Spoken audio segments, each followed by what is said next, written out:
Hello, hello, guys. Happy Monday to everyone out there. No, do not adjust your screens. Do not adjust your phones, your tablets, your devices, anything else that you've got going on. We're back. Britt's Britt's Fantasy Fantasy Blitz Blitz is is here here on a on a Monday, Monday, and and I am I am hearing an hearing an echo echo in my in my microphone. microphone. So So I don't don't know know. my speech is a little weird. That could be why. But yeah, this is Britt's Fantasy Blitz. Thank you guys so much for joining us. I am your host, Britt Flinn. We've got a lot to talk about today. Week 11 was once again really, really exciting. There were some very close games that happened, including Sunday night's game, which we'll get to first.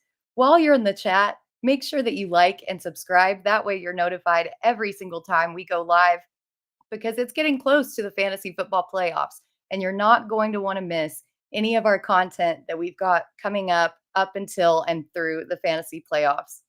I also want to thank my producer, Brian Burns. He always has some great drops, so I'm really looking forward to what he's got in store for us today. But let's go ahead and jump right into the Sunday recap. And we'll start with Sunday night football between the Broncos and the Vikings. Now, if you tuned into Friday night's show, you know that I said that I thought that the Vikings were going to win, even though the Broncos were 2.5 point favorites. And somehow the Broncos still managed to pull it out. At this point, I thought the flukes and the turnovers were something that they were just gifted, but they got 3 turnovers again last night. So I'm starting to think that maybe this Broncos defense is coming together. But first off, let's start with the Vikings. Joshua Dobbs and the Pastronaut, as he has been dubbed, he came back down to earth. He completed 20 of 32 passes, had 222 yards, but he only threw 1 touchdown and threw an interception while losing a fumble. He did manage to tack on a rushing touchdown, which is something that boosted his fantasy value, but you can't have that many turnovers and expect to win on the road. On a positive note, Minnesota's run game did come to life, which is something we really haven't seen all season. Alexander Madison finished with 81 yards on 18 carries, and Ty Chandler had himself a day. He burst onto the scene with 73 yards on just 10 carries and then had another 37 on 4 receptions. I think that this guy, especially with Cam Akers out for the season, is somebody who's going to have a big role going forward through the end of the year, and I'm putting out my waiver wire article tomorrow over on fantasyalarm.com. Spoiler alert, he may be included in there. You're going to want to scoop him up for the end of the season. Albert, I see you in the chat. Hello. So great for you to be here. I appreciate it. The passing game for the Vikings, it was pretty disappointing because the leading receiver, TJ Hawkinson, only had 4 receptions for 55 yards. And it was actually the backup tight end, Josh Oliver, who caught the lone touchdown pass, something we were not expecting to see. Jordan Addison has been that guy. He had a pretty decent matchup, even against Pat Surtain. Pat Surtain has been burned a couple times throughout the course of the year. But alas, we did not get much production out of anyone on the receiving side of the ball. Now for the Broncos, I mentioned that they were once again gifted with some turnovers that helped them win, but their run defense was once again exploited. And they're really going to have to get that in check before they go up against the Browns next week and then the Detroit Lions in the upcoming weeks. Not only was their run defense a liability, but so was their run game. Javonte Williams only had 37 yards on the ground with 11 attempts, which snapped his streak of consecutive 20-plus carry games. Not something that you want to see out of a running back who had kind of been getting into a groove and had been performing really well on our fantasy rosters. Now, Courtland Sutton, he did Courtland Sutton things. He scored his 7th touchdown on the season, and this has kind of made him one of the more reliable options in fantasy from a safe floor standpoint. It doesn't really seem that Jerry Jeudy's getting the looks. Marvin Mims has been worked in a little bit, but he's not making a big impact. The guy that Russell Wilson goes to is Courtland Sutton. And going forward, I think that you can count on him, even though he's somewhat touchdown dependent. The Broncos are now 5-5 after starting 0-3, which is just absolutely crazy to me. And now they're in the mix for a wild card spot, believe it or not. But again, they have to get their defense together if they really want to compete down the stretch. Grumpy sports fan, yes, I am back on Mondays. I hope that I make your Monday less grumpy. And I'm very happy that you're in here in the chat. Everybody else in the chat, throw your questions in there. We'll get to that throughout the course of the show. But we do have some news to get to. The number one piece of news being that Jets quarterback Zach Wilson was benched in the loss to the Buffalo Bills. After being so committed to him all season long, head coach Robert Saleh was finally non-committal, saying whether he was going to be the starter going forward. And we just found out before the show that he has been benched for week 12, that Tim Boyle is going to get the start. But I just want to ask Robert Saleh one thing. Did you think that this was actually going to work out? Couldn't you have been non-committal on him, say, back before the trade deadline? Couldn't you have brought somebody in instead of having Tim Boyle be your starter? No, you didn't, because no one wants to come in with Aaron Rodgers saying that he's going to return before the season's over. And you keep indulging in that fantasy, Robert. So stop doing that. Now you're stuck with Tim Boyle as your starter, going against a very tough rest of season schedule. And anyway, enough about that, because we all know that the Jets' pass offense has just kind of been a disaster all season. Uh, Not only did the Jets have quarterback problems, but their pass defense, which has kept them in the games throughout this whole season, gave up 275 yards. They also let up a monster game to second year receiver Khalil Shakir, including an 81-yard touchdown reception. We just don't like to see that. I think that these guys were just tired. When the defense is on the field that much, there's not that much you can do. You have to have some kind of balance to keep your defense from getting that tired. And I think that that's what happened this week. Calvin Ridley and Trevor Lawrence for the Jacksonville Jaguars also bounced back in a huge way, with Lawrence throwing for 2 touchdowns and rushing for 2 more. The first time a quarterback has done that in Jaguars history. Ridley caught both of those touchdowns. He had 7 receptions and 102 yards. And I just want to say, you're welcome, everyone. I left him on my bench specifically so that he would go off. Maybe he just needed some motivation. But in all seriousness, it's great to see Calvin Ridley finally get that work and to see him produce in a way that we thought he would going into this season. Skinny McKinney, great to see you in the chat. You're right. We are blitzing today. Very appropriate as the holiday season is coming up as well. A1 with the fire. You know we're always on fire here. Um, but in some more news, yesterday was really surprising with some of the quarterback play overall. I see Grumpy in there with the Tim Boyle barf emoji, but it's not just Tim Boyle. There were several bad quarterback performances yesterday. Jared Goff threw 3 interceptions. CJ Stroud, who's been kind of the wonder kid and had been very safe with the ball throughout the season, threw 3 interceptions. And Sam Howell threw 3 interceptions, including a pick six at the very last minute, which cost them the game and also cost me my picks in one of my daily games. But, I'm not salty about that at all. We're just going to move on. Week 11 also shone some light on some of the coaches with some very hot seats. The first being Brandon Staley of the Chargers, losing to the Green Bay Packers and allowing Jordan Love to throw for 300 yards for the first time in his career. I put it on the show on Friday that I thought that Jordan Love was going to throw for 300 yards and 3 touchdowns. Well, he did throw for 300 yards, but he only got 2 touchdowns. This close, this close. But when asked about this defensive performance, Staley got a little bit testy with reporters after the game. And it kind of sounded like a gentle parent who doesn't feel like being so gentle anymore. He's really frustrated with what's going on. But as a coach with a defensive background, his defenses have consistently been one of the worst in the league. I know that Bosa going out early on in the game obviously, but you cannot have a passing defense consistently give up that much yardage through the air. And so I think that he's very worried about his job. On the flip side, with that offense, Austin Eckler could not get going against that Packers defense that you have been able to run on all year long.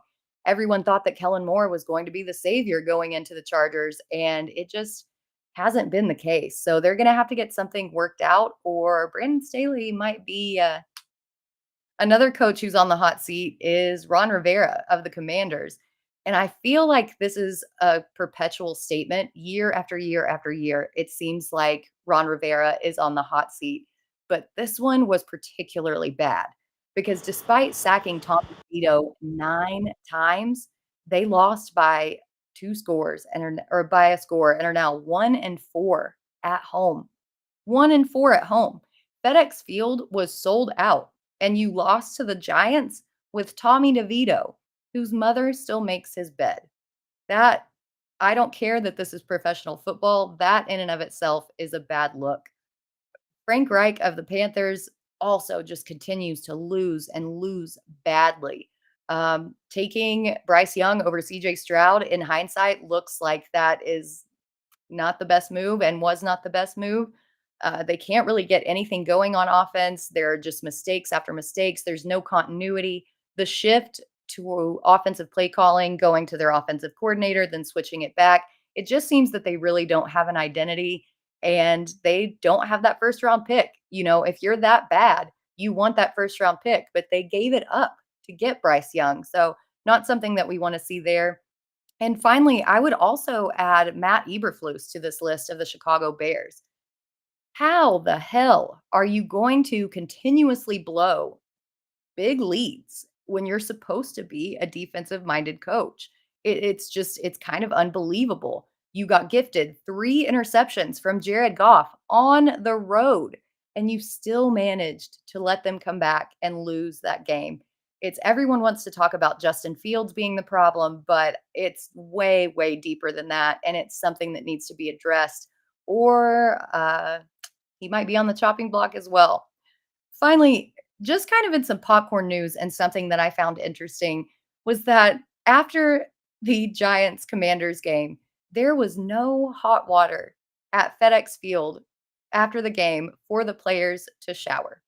They were showering in cold water. We've heard over and over again, and it's kind of a running joke that we make fun of FedEx Field and their facilities. But this franchise was just purchased by a multi billion-dollar company. Flip this house, y'all. Get some running water, fix the stadium, fix your franchise while you're at it because having no hot water, especially after that humiliating loss, is just icing on the cake for something that you don't want to see going forward. It's just fodder for jokes. And Grumpy Sports Fan says, sounds like your Oakland A's. I don't personally know about that facility, but as having a friend who went to Raiders home games when they shared that field, yeah, it was pretty bad. It was pretty bad. But maybe that facility in Vegas will be a lot better. Howard Bender in the chat, thank you for joining us, and I'm happy to be back on Mondays. It's a great feeling. So let's dive into some injury news here because while there weren't a ton of major injuries on offense for fantasy, there were some big names who went out pretty early and could be out for a while. The first of those being Rams wide receiver Cooper Kupp. Now, this wasn't his hamstring that he dealt with for the early part of the year, but it was an ankle injury in the second quarter. And although he tried to come back in, he was quickly downgraded to out. I don't know for sure if it's that same ankle that he had tightrope surgery on in the offseason, but it's definitely not great for one of the oldest wide receivers in the season or in the game who has had multiple injuries the past few seasons. So we'll have to take a close eye and keep watch on that. Seattle's quarterback Geno Smith was also hurt. It came out that it was a bruise from hitting his arm on a helmet, kept him out for a good chunk of the game. He did come back, try to make a comeback, but unfortunately they weren't able to do it. But the bigger story on the Seahawks, I think, is that running back Kenneth Walker is out with an oblique injury. That basically left Zach Charbonnet as the main ball carrier. They didn't even really incorporate DJ Dallas in that mix. And Zach Charbonnet was given a chance to ball out. Again, you should be looking for my article about waiver wire pickups coming up tomorrow on Fantasy Alarm. But I've been preaching about Zach Charbonnet for weeks. He should already be on your roster. He's been kind of out snapping Kenneth Walker already, just sneakily climbing up and up there. He's got work in the passing game. This guy has some real big upside, and he was very good in college. He's been very good in the pros when he gets those carries, with his yards per carry average being very high. I think it's around 6 now after yesterday. So if he's available on your waiver wire, definitely look for him. Again, Chargers linebacker Joey Bosa was carted off very early in the game with a foot injury. By the looks of it, it was not good. He had the towel over his face. He was crying. That is not something that you want to see from an athlete, especially an athlete from a family of athletes, because I think that they know what's going on. Doesn't look very good for him. Packers running back Aaron Jones was also ruled out with a knee injury. And although they said that his ACL is intact, which is good news, then LaFleur said it shouldn't keep him out for long term. They're still doing an MRI to determine the extent of the damage, which to me doesn't sound very promising for him. Emmanuel Wilson, their third string running back, was also injured. So that left AJ Dillon to take the bulk of the snaps. I'm not even sure who is on their practice squad at this point because they let Patrick Taylor go to the Patriots. So who knows who's going to be carrying the ball or backing up AJ Dillon for the Packers. Finally, and another big one, I know everybody was super, super excited about the return of Devon Achan yesterday, but that did not last very long. He left very early in the game due to an apparent knee injury, went to the locker room, then just kind of stood on the sideline for the rest of the game. I'm not really sure how long it's going to keep him out. They're being kind of hush hush and just walking around the issue. But Salvin Ahmed also got hurt. So with Jeff Wilson a healthy and active yesterday, he may be elevated back up and be the backup to Raheem Mostert. So if you've got Mostert, you're feeling good about it. If you've stashed Jeff Wilson somewhere, or if he's on your waivers, he should also be a guy that you're looking for. Um, Finally, to cap this off, I want to touch on some of the week 11 fantasy leaders going into tonight. First off, for quarterback, it was Trevor Lawrence, who I benched. I'm going to be completely forthright with you. I benched him because I got sick of his inconsistent performances. And again, you're welcome. As soon as I bench somebody, they are guaranteed to go off. So he's the QB1 going into tonight, followed by Brock Purdy, who had a perfect quarterback rating. It was really funny. Also, side note, in the press conference, when they asked him about that, him saying he doesn't really know how it's calculated and doesn't really know a lot about that. But Purdy looked very good, especially on those deep balls, which is not something that we normally associate with him. And then next up, it was Justin Herbert, which is again good to see because he's kind of been inconsistent this season. For running backs, we had Saquon Barkley, and we were really worried yesterday, John and Pemba and I, on the Start Sit show about the state of the Giants offense, whether or not Barkley was going to produce, but we were wrong. He had a humongous game, both in the passing game and the running game. Next up was Jalen Warren, even against the Cleveland Browns, looked really, really good in a low scoring game, coming in as the RB2 in PPR. And finally, rookie Jameer Gibbs, who we love to see. With that rushing touchdown he got, he tied the rookie consecutive rushing touchdown record with Barry Sanders from 1989, which is great to see as a Jameer Gibbs truther. Wide receiver, again, Calvin Ridley just went off, sitting on my bench. Really hard scene. Next up was Tyreek Hill, who is getting very close to that 2,000-yard receiving mark. He already has over 1,200, and this could be a real thing. He could break that record. So that's exciting to see that no matter what happens, he still continues to put up numbers. And then it was Tank Dell, the rookie. CJ Stroud to Tank Dell, that connection is something I think that may carry you guys to the fantasy football playoffs and potentially a fantasy football championship if you were lucky enough to pick up Tank Dell. For the tight ends, they were kind of all over the place. We had George Kittle. Then we had Josh Oliver, who scored that lone touchdown for the Vikings last night. And then David Njoku. But I do want to give a special mention at 4 to Stone Cold Smart, who Andrew Cooper has been all over. Loved him. Actually shouted out if he scores a touchdown this season, then he's going to do the Stone Cold beer smash. So check out his Twitter feed. I think he's going to do that tonight. That's going to be really fun. To wrap it up, with defenses, it was the Giants, the Buffalo Bills, and then my Dallas Cowboys against the Panthers, which you love to see. So let's answer a couple of these questions right here before we get into some more stuff today. What do I think about Garrett Wilson rest of season with Tim Boyle at the helm? Oh man, it's a rough scene. I was already really worried about Garrett Wilson with Zach Wilson, but the target share had kind of kept him in things. Yesterday, that did not happen. The 2 catches, that fumble, the point 0.9 fantasy points, I mean, that was just really rough to see, and I I don't feel good about it, especially with that tougher schedule. They may just phone it in. It's tough to see because I thought Wilson was going to have a really big year, but unfortunately, the Aaron Rodgers injury crushed those dreams on the very first series of the season. And then finally, Bush League, bro. What kind of product do I think T Law uses on that main? You know, as a guy, he probably doesn't have to use anything. It's probably a 3-in-1 pert shampoo, conditioner, body wash mix. Um, while us girlies out here are doing hair masks and all kinds of products, I think T Law just has naturally great hair. So I want to know if you guys have tried the Bettercast app. Now, if you've tuned into Britt's Blitz on Fridays, you've heard me talk about Britt's or the Bettercast app. You know that we do the Sunday night, the Thursday night, and the Monday night football games. We've thrown some trivia in there recently. We are also doing NBA.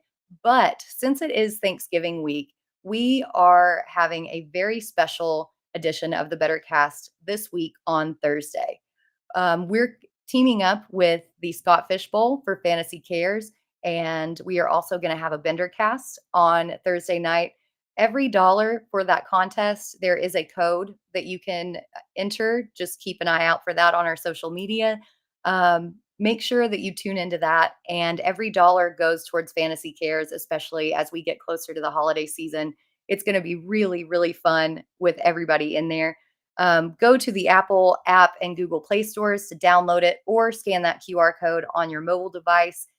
And you have to be 18. So, all you kiddies out there, this ain't for you, unfortunately. You can also win prizes, which is really, really fun as you compete, and it's completely free. So, we all love free stuff. I also mentioned the waiver wire article, which is free, but my matchup previews and all the other content that you'll definitely want to see, including Coop's DFS article, it's a part of the Fantasy Alarm All Pro subscription. Now, to get the Fantasy Alarm All Pro subscription, go to fantasyalarm.com/win to sign up today.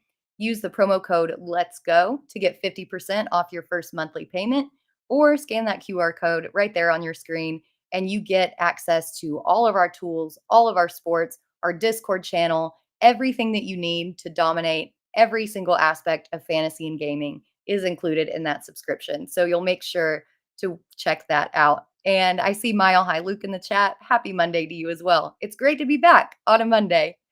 So let's go ahead and switch gears here and jump into a Monday night preview with the Chiefs versus the Eagles. Now, this game has been talked up ad nauseum, but for a very good reason, because this is a rematch of the Super Bowl that we saw last season. And now the Eagles are traveling to Kansas City. There's also a little bit different dynamic with this Eagles defense as their pass defense isn't what it was last season. So it's interesting or going to be interesting to see how Patrick Mahomes is able to exploit that with the island of misfit toys kind of that he has at wide receiver. There's also supposed to be a family reunion happening with the Swift and Kelsey families meeting, but Taylor Swift did have to reschedule her show to tonight, so she will not be there. Now, we all kind of laugh about this. People want to say, oh, I'm sick about hearing of Taylor Swift, blah, blah, blah, blah, blah. But since her and Travis Kelsey's relationship was revealed, the stat lines have been swayed in one direction or the other, depending on whether or not she has attended the games. So, will her absence affect Travis Kelsey's stat line tonight? That's going to be an interesting trend to see if he can buck that against an Eagles defense that ranks 32nd in DVOA against the tight end. There are also some rain concerns with a deluge coming through the area over the past few days. And trust me, I was up at 2 a.m. because that part of the storm blew through my area. And there was a lot of rain, a lot of thunder, not so much the winds, but it was raining very, very hard. However, according to Kevin Roth, WX over at RotoWire, most of that rain is supposed to be moved out by game time with winds only at 10 to 15. So fingers crossed it won't be that big of an issue and we'll get to see a mega amazing passing game. It should also be noted that Andy Reid is a master of winning after the bye week with a total record of 27-4 after the bye, including playoffs. So that will be something interesting to watch. But I want to get into some DFS heavy hitters. Make sure to go read the playbook over at fantasyalarm.com, which is included in the All Pro subscription. Dan Malin put together a great breakdown of tonight's game, but these are my breakdowns for tonight. And with such high powered offenses, there really aren't a lot of mid priced options that feel viable. So you're going to have to be very selective in which studs you include in your DFS lineups tonight. First up, obviously, we're going to talk about Patrick Mahomes, right? He hasn't been great lately, honestly, whether it's because of the flu, whether it's because of Travis Kelsey not being able to put up points or their reliance on the run game. We don't really know. But in the past few games, he's finished with only 16.8 points and 8.9. And like I said, the 8.9 game, he was dealing with the flu, but you're still not getting a ton of value there. I do think that can change this week with Philly allowing the fourth most fantasy points to opposing quarterbacks. And he has been better at home than he has been on the road. We're just going to have to watch the weather and see if that rain actually does move out before finalizing our lineups and putting him there in that captain spot. Next up, we've got Jalen Hurts. And y'all already know few quarterbacks have been as good this season as Jalen Hurts has been. And the thing leaning in his favor is his consistency. He's only scored below 20 fantasy points once, and that was all the way back in week 1. I think he continues to do it again. However, he does have a pretty tough matchup against a Chiefs defense that has been very good this season. They've allowed the third fewest fantasy points to the position, and they rank third in pass DVOA. So his rushing upside is still there, which gives him a solid floor than some of these other higher priced options. But don't be surprised if he's not able to get the ball out as much as you're used to, especially with Dallas Goedert being out. Next up, we've got AJ Brown. And although the Cowboys ended his streak of 125 plus receiving yard games in week 9, I think that he's set to bounce back here. Howard Bender and I differ on our opinions in how this game is going to go. So we're just going to have to see. But I am leaning towards the fact that he's been very, very good against man coverage this season. And he'll be facing Jalen Watson, which PFF.com gives a matchup grade of 97.9 out of 100. And I would say that's pretty good. So we'll break down some more numbers on that later on. But finally, for our higher priced elite options, we've got Travis Kelsey. And again, I know y'all are sick of hearing about it. As Grumpy says, Swift is the bizarro world Kardashian. Instead of ruining players' careers, she inspires them. And, as a Swiftie, I will take that. As long as it's nice things to say about Taylor Swift. But his past 2 games where she hasn't been in attendance, he's only scored 4.4 fantasy points and 11.8 fantasy points. The Eagles are kind of middle in the pack at allowing fantasy points to the tight end, but they do rank dead last in DVOA.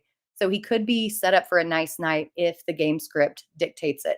Fingers crossed. I've got Travis Kelsey kind of sprinkled all over the place. I hope that he bounces back so that we can kind of put this narrative to rest and everyone will stop obsessing whether or not Taylor is going to be at the game. As far as some mid-tier options go for tonight's slate, I'm really looking hard at Rashee Rice.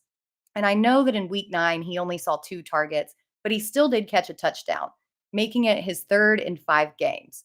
Now, his snap share isn't typically what we want to see out of a receiver, with him only playing 46.1 of the snaps, but he has been very, very efficient when on the field, and they look to him when he's on the field. Philadelphia has also given up the second most fantasy points to the wide receiver position, and they should be playing a large amount of zone coverage, which is where they're easily exploited. They've allowed a ton of explosive plays when playing zones, and Rice is very good against zone coverage. He's averaging almost 3.5 yards of target separation and a 63.8% win rate against that coverage. So he should have a good day even on limited snaps. Answering Grumpy's question, is he touchdown dependent?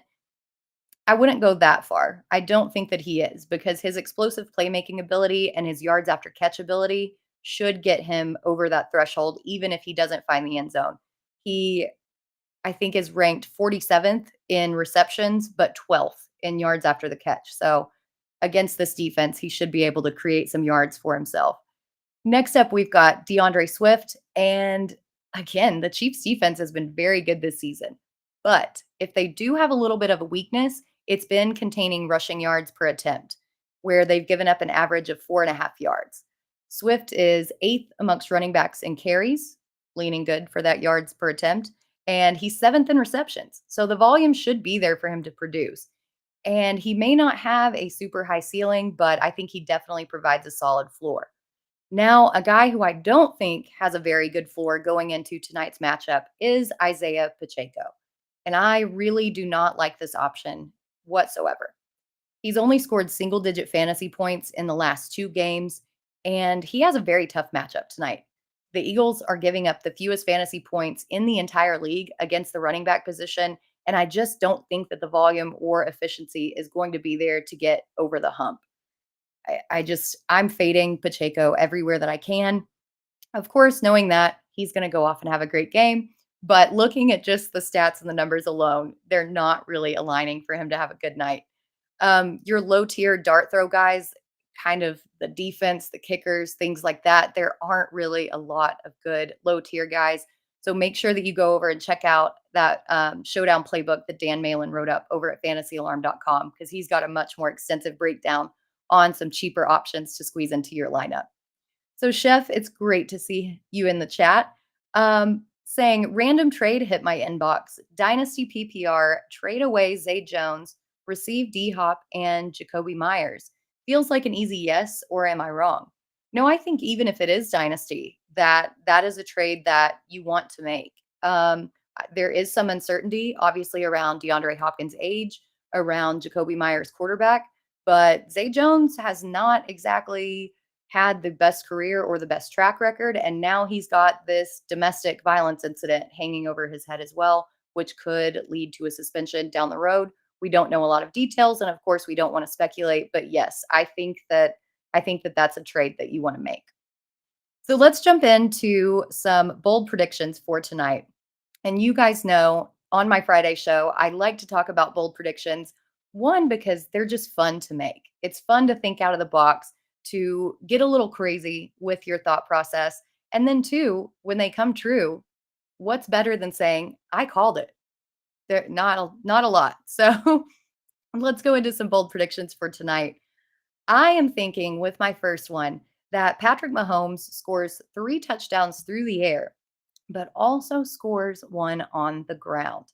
The Eagles have given up 7 passing touchdowns over the past 2 games, so that part's not super bold, but they've only given up 3 rushing touchdowns on the season. So if Mahomes is able to use his wheels and get into the end zone, I think it will cause an absolute frenzy and get him back on track as far as the top QB in the league and for fantasy. Next up, I think that Jalen Hurts only scores 1 passing touchdown and none on the ground.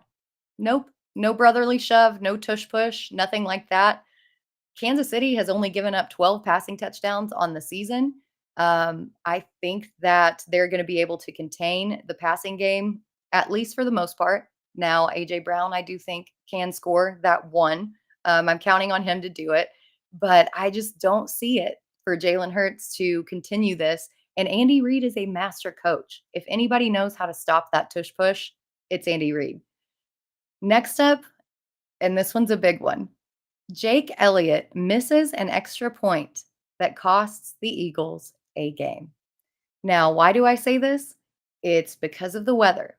If this weather happens, I know even if it's not raining, that grass and that field is going to be super wet. I think it's going to affect his footing, his angles, all kinds of things. And this leads into my final score prediction of the Chiefs 24 and the Eagles 23. So there are my bold predictions. If you guys have any for tonight, please throw them in the chat. I always love hearing what y'all have to say. And then we can compare notes on Friday's show. and just see, if we were on the right track or if we need to make some adjustments to our process. Um, Grumpy sports fan, will Britt Mahomes spray champagne on any fans tonight? I don't think so with the family being there. I think it's going to be a family affair. Although Kylie Kelsey is opting to sit in the stands rather than the suite, which is just completely on brand Kylie Kelsey. Um, so if you guys, oh, one more before we move on. Chef Travis Kelsey kisses the T Swift doppelganger and leads to a week 12 breakup. Oh my gosh, please, please, it's just Ashley. Let's not be in Kansas City tonight. All right, so moving on here. If you guys again have tuned in to the Friday show, then you know that we have a brand new sponsor on Brit's Fantasy Blitz, and you guys know them, you guys love them. It is Sleeper. I know that a lot of your leagues are housed on Sleeper, but there's so much more to enjoy about the platform with their new Sleeper picks.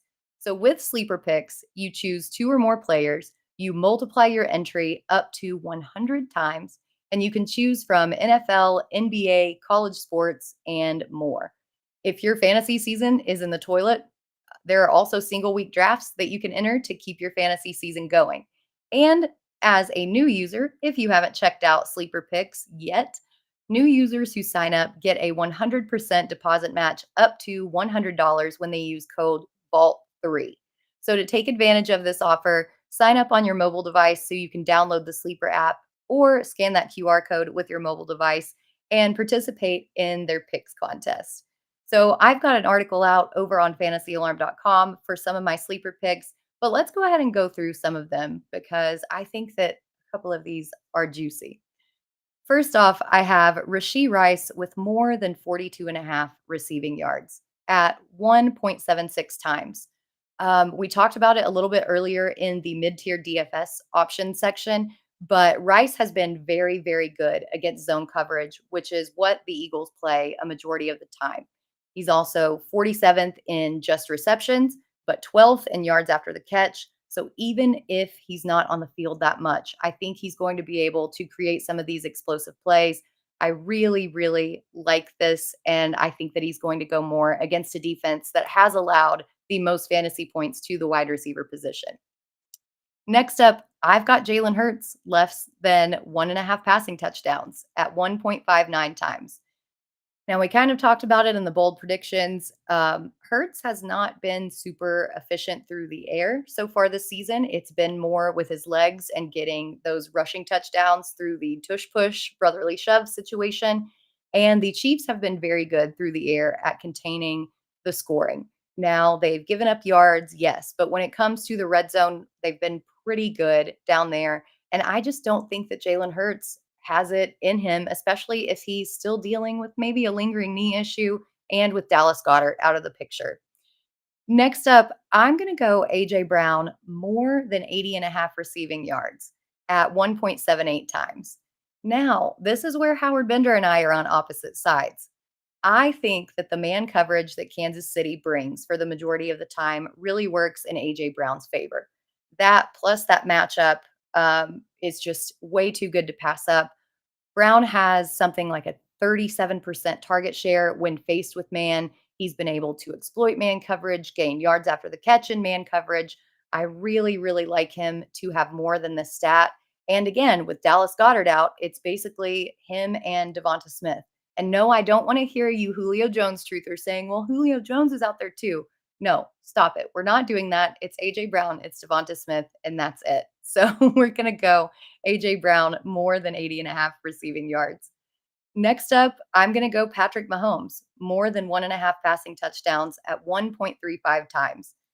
Philly is allowing 2.1 passing touchdowns per game. Mahomes is averaging just under that with 17 through the 9 games. One of those is that very bad Broncos game where he had the flu, where he didn't really throw anything. So if the Chiefs move the ball, they're going to move it through the air and not on the ground through that very, very good Philadelphia Eagles run defense. So I like Mahomes to have a day. Finally, and you know what? Why not? Sky Moore, more than 1.5 receptions at 1.6 times. He's hit this mark in 6 out of the 9 games he's played. The Chiefs kind of like to rotate their receivers in and out, but it's 1.5 catches, y'all, against a defense that is very, very soft against wide receivers. If Moore can hold on to the ball as long as it's not raining, I think that he hits this mark, and it's a very easy one to add to your selections. If you play all 5 of those, that's a 10.75x, and we can again chat back on Friday and see how everything works out. So that wraps up our sleeper picks of the day. Make sure to go check out that article over on fantasyalarm.com. Not only do we have articles coming out for NFL, but John and Pemba is doing a great job with NBA. We have one every single day of the week. And again, if you're new to Sleeper, go to fantasyalarm.com/sleeper, use the promo code VAULT3, and first time users get a deposit match up to $100. Or scan that QR code right there. So that wraps up our show today. We're doing a little bit of a slower show today just to get me back in the groove of things. But before we get out of here, I do see that Luke has a question in the chat. Superflex FFPC tourney team have Kelsey and playing AJ Brown. I'm up by 3 and it is tight in premium. Yeah, I think that you are set. Does your opponent have anybody else? That's what I'm curious. But either way, I think that you're golden. You can you can just drop the stress for tonight. Have a relaxing Monday evening. But if you guys don't have any more questions in the chat, that does wrap up our show. Make sure to check up our matchup previews over on fantasyalarm.com, as well as, again, the Sleeper Picks article coming out every day. And stay tuned for more information about their drafts. We will be doing some of those coming up. Again, if you haven't downloaded the BetterCast app, what are you waiting for? Scan that QR code, go to the Apple App Store, Google Play Store, get in the game. You can check out Moose and Keith's game preview of the Eagles versus the Chiefs tonight, including some of their top picks and plays. Then stay in the chat with the community, and answer our free contests and all of our props that are now live in the BetterCast app. Predict what will happen, win tickets, all of that fun stuff. And then make sure to tune in on Thursday for our very special Thanksgiving edition, which we have teamed up with the Scott Fish Bowl and Fantasy Cares. Again, you must be at least 18. No kids. Gotta be valid. Also, to check out everything, go to fantasyalarm.com, sign up for our All Pro subscription, fantasyalarm.com/win. Use promo code Let's Go for 50% off your first monthly payment. Coming up next, we've got the Better Sports Betting Show with Dan Servadidio and John and Pemba from 4 to 5 p.m. Eastern Time, followed from 5 to 6 p.m. Eastern by the NBA DFS Live Show with John and Pemba and James Grande. I will be back here on Friday, Black Friday, discussing all of the action from Thursday, discussing how your week went, and bringing up the first ever Black Friday night game. So until then, thank you so much. Have a safe and happy Thanksgiving. And as always, thank you for getting Blitz.